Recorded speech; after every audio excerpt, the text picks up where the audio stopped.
एक जर्नी जो शुरू होती है एक अकेले बच्चे से। एक लड़का जिसे सब कोई इग्नोर करता था, जिसको कोई समझ नहीं पाता था, और आज वही लड़का बन गया है एनिमे हिस्ट्री का एक सिंबल, एक होप, एक डिटर्मिनेशन, एक हीरो का perfect example. Welcome back guys to the final episode of our revisiting Naruto series. Part 1 में हमने देखा नारुतो की शुरुआत, उसका अकेलापन और उसका सपना होकागे बनने का। पार्ट 2 में हमने विटनेस किया कोनोहा क्रश, सुनाडे का अराइवल और नारुतो वर्सेस सासुके। और अब टाइम है एक फाइनल नजर डालने का नारुतो की पार्ट 1 के लिए। आज हम बात करेंगे इस एनिमे की स्टोरी, उसके कैरेक्टर्स, उसके वर्ल्ड और उसके इमोशनल इम्पैक्ट की। और सबसे इम्पोर्टेंट, हम बात करेंगे क्यों नारुतो एक टाइमलेस क्लासिक है। चलिए शुरू करते हैं revisiting Naruto the final chapter. Naruto की स्टोरी सरफेस लेवल पर सिंपल लगती है।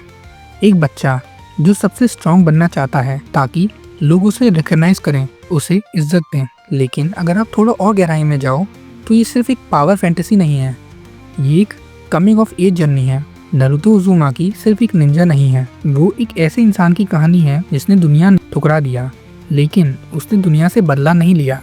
उसने डिसाइड किया कि वो दुनिया को बदल देगा, और वही नारुतो का कोर मैसेज है। सर्कमस्टांसेस तुम्हें डिफाइन नहीं करते हैं, तुम्हारी डिसीजंस करते हैं। हर आर्क, चाहे वो चूनेन एग्जाम हो, कोनोहा क्रश हो या सासुके रिकवरी, यही दिखाता है कि नारुतो से स्ट्रॉन्ग नहीं, वो बेटर बन रहा है।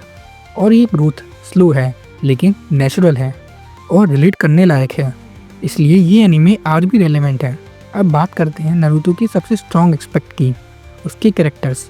बाकी एनीमेज में हमें सिर्फ प्रोटैगनिस्ट से कनेक्टेड फील होता है, पर नारुतो में हर एक कैरेक्टर की एक अपनी कहानी है। नारुतो का ग्रोथ सिर्फ पावर में नहीं बल्कि माइंडसेट में भी दिखता है। शुरुआत में वो बस एक अटेंशन सीकर था, पर लेकिन धीरे धीरे वो सीखता है कि इज्जत मांगने से नहीं, कमाने से मिलती है। और सबसे इंस्पायरिंग बात, वो कभी गिव अप नहीं करता। सासुके उचिहा, सासुके की कहानी रिवेंज और हेट्रेड से भरी है। अपने क्लैन का बदला लेना उसके लिए सब कुछ था, और उसका नारुतो के साथ कॉन्टेक्स्ट परफेक्ट है। दोनों का दर्द अलग है और दोनों का उस दर्द से डील करने का तरीका भी अलग है। साकुरा शुरुआत में एक टिपिकल क्रश ड्रिवन कैरेक्टर लगती है, पर धीरे धीरे वो अपने फियर्स और वीकनेस को समझने लगती है। ककाशी सिर्फ एक टीचर नहीं है, वो एक ब्रिज है जनरेशंस के बीच का।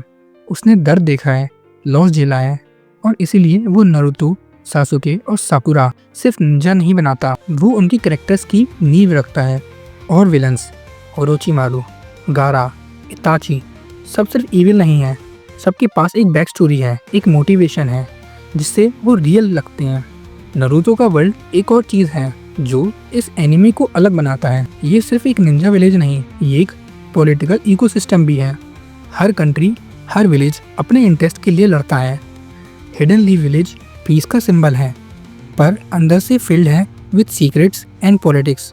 सैंड, मिस्ट, क्लाउड, स्टोन, हर विलेज की अपनी हिस्ट्री है, अपने टेक्निक्स है। और सबसे बड़ी बात, नारुतो के वर्ल्ड में पावर सिर्फ जुत्सु से नहीं, पावर है विल, बॉन्ड्स और होप।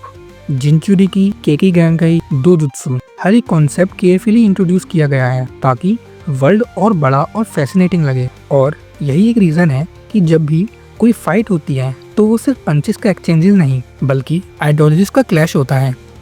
नारुतो के थीम्स उसे सिर्फ एक शोनेन नहीं बल्कि एक लाइफ लेसन बना देते हैं। Never give up, understanding others, forgiveness, friendship and bond. Naruto हमें सिखाता है कि सबसे बड़ा टैलेंट कभी हार ना मानना है, चाहे दुनिया तुम्हें मॉन्स्टर कहे, तुम्हें अपना रास्ता खुद बनाना है। Fights and animation, Naruto versus Neji, Rock Lee versus Gaara, Naruto versus Gaara, इन सभी फाइट्स की एनिमेशन काफ़ी अच्छी है। एनिमेशन शुरुआत में थोड़ी इनकंसिस्टेंट लगती है, पर जैसे जैसे सीरीज आगे बढ़ती जाती है क्वालिटी और भी इम्प्रूव होती जाती है। नारुतो सिर्फ एक एनिमे नहीं, ये एक जर्नी है, एक इमोशनल रोलर कोस्टर। क्या ये परफेक्ट है? नहीं। फिलर एपिसोड ज़्यादा है, पेसिंग कभी स्लो होती है, पर फिर भी उसका इमोशनल वेट, उसका मैसेज और उसकी कैरेक्टर्स राइटिंग इसे एक टाइमलेस मास्टरपीस बनाती है। मेरी रेटिंग इस एनिमे को 9 आउट ऑफ 10 है। नारुतो एक ऐसा एनिमे है जो हर जनरेशन को रेलेवेंट लगेगा, चाहे तुमने इसे 2007 में देखा हो या 2025 में। पर दोस्तों, ये कहानी अभी खत्म नहीं हुई है, ये तो सिर्फ प्रोलॉग था असली स्टोरी का। अब नारुतो बड़ा हो गया है, अब उसके सामने होंगे नए एनिमीज। अकात्सुकी एक मेन विलन ऑर्गेनाइजेशन, और सासुके और नारुतो का फेट फिर से एक बार टकराएगा। नारुतो शिपुडेन सिर्फ एक सीक्वल नहीं है, ये एक रेवोल्यूशन है, वही कैरेक्टर्स पर और ज़्यादा मैच्योर, और वही निंजा वर्ल्ड पर और ज़्यादा डेंजरस। सो रेडी हो जाओ क्योंकि रिविजिटिंग नारुतो शिपुडेन आ रहा है। अगर आपने ये पूरा रिविजिटिंग नारुतो जर्नी एंजॉय किया तो लाइक ज़रूर करना, शेयर करें और कमेंट में बताएं कि नारुतो में आपका फेवरेट मूवमेंट क्या था। और अगर आप नए हो चैनल पर तो सब्सक्राइब करें क्योंकि अगला चैप्टर होगा और भी बड़ा, और भी इमोशनल, और भी एपिक। मिलते हैं नेक्स्ट वीडियो में। Till then stay hyped, stay otaku.